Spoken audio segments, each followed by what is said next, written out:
صلی اللہ علیہ وسلم کے زمانے میں حضور نے خود فرمایا تھا 30 کے قریب لوگ ہوں گے جو دعویٰ کریں گے ہم نبی ہیں. فرمایا دجال ہوں گے, کذاب ہوں گے جو دعویٰ کریں گے.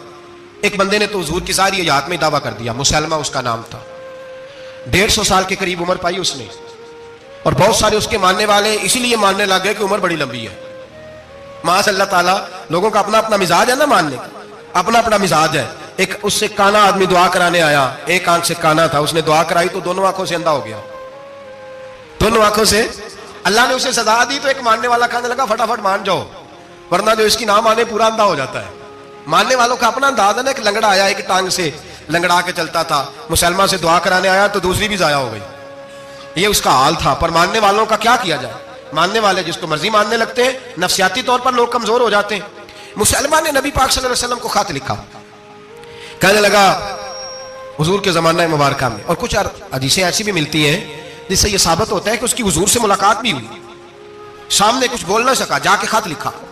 کہنے لگا کہ آپ میرے ساتھ معاہدہ کر لیں, جب تک آپ حیات ظاہری میں آپ نبی, اور جب آپ کا وصال ہو جائے تو میں نبی, یا یہ معاہدہ کر لیں کہ آدھے عرب کے آپ نبی اور آدھے کا میں نبی. معاذ اللہ. اس نے یہ خط لکھا. نبی پاک نے جواب لکھا, فرمایا میں تو اللہ کا رسول ہوں, تو کذاب ہے, تو کذاب ہے, جھوٹا ہے. جب نبی پاک نے کذاب لکھا نا خط میں, کون لے کے جائے گا؟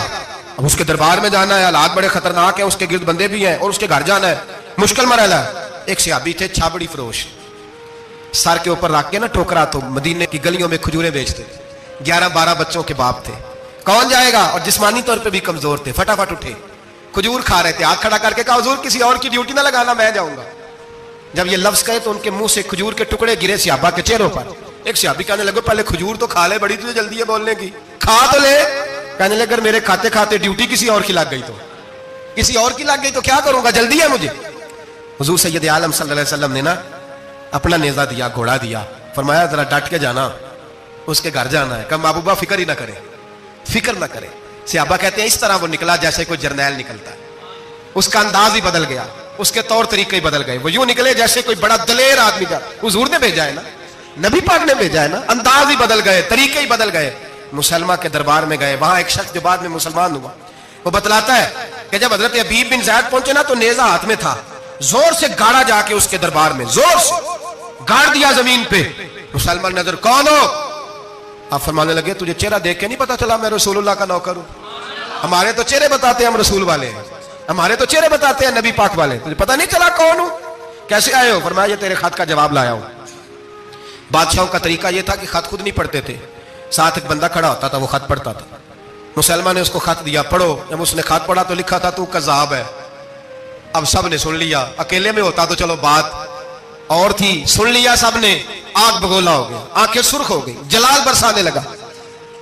اب اور تو کچھ نہ ہوا, سامنے حضرت حبیب کھڑے تھے, اٹھا تلوار لے کے, کہنے لگا تیرے نبی نے مجھے کذاب کہا ہے, تیرا کیا خیال ہے؟